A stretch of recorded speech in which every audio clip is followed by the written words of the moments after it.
2টি ডিম দিয়ে আর ঘরে থাকা সবজি দিয়ে দারুণ মজার একটি কাটলেট তৈরি করা যায় বিকেলের নাস্তায় চায়ের সঙ্গে।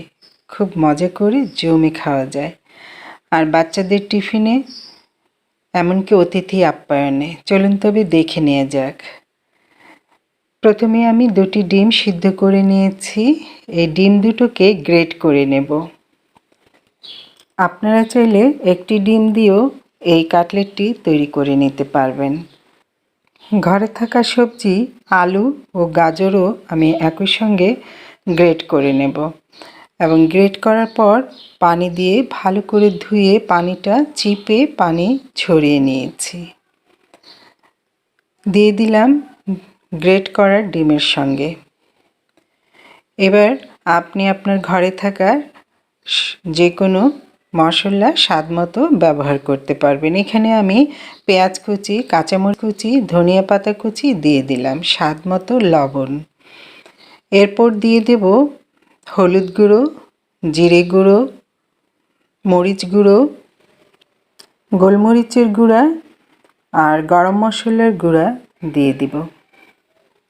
টেস্টটা আপনি আপনার স্বাদ অনুযায়ী দিয়ে নেবেন কম বেশি করে।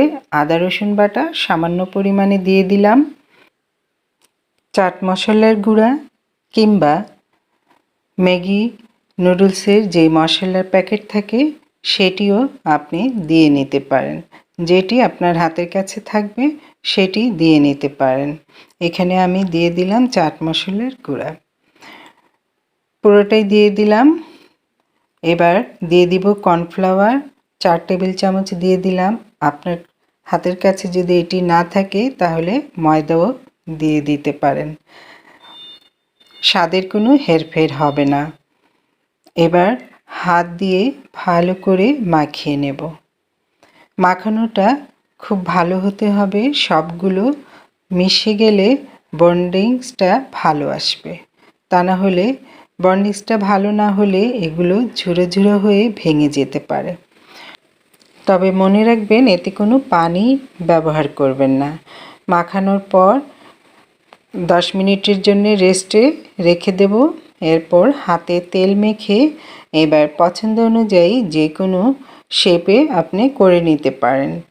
আমি এভাবে মুঠ ভরে নিয়ে ঠিক এইভাবে দেখুন স্ক্রিনে আমি যেভাবে করেছি এইভাবে করে নিয়েছি। আপনি আপনার পছন্দের যে কোনো শেপেই করে নিতে পারেন। এগুলো আপনি ফ্রিজেও অনেক দিন পর্যন্ত সংরক্ষণ করে রাখতে পারেন। অতিথি আপ্যায়নেও এটি ঝটপট তেলে ভেজে পরিবেশন করতে পারবেন।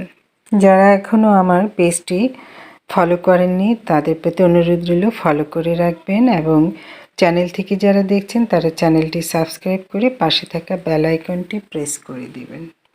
কয়েকটি ভেজে দেখাচ্ছি। একটি ব্যাটার তৈরি করে নিয়েছি ময়দার আর ব্রেড ক্রাম্বসে চুবিয়ে তেলে দিয়ে দিলাম। ব্যাস ভাজা হয়ে গেছে, তুলে নিলাম। ভিডিওটি ভালো লাগলে বেশি বেশি শেয়ার করবেন, অন্যকে দেখার সুযোগ করে দেবেন। আশা করি ভিডিওটি আপনাদের ভালো লেগেছে। আল্লাহ হাফেজ।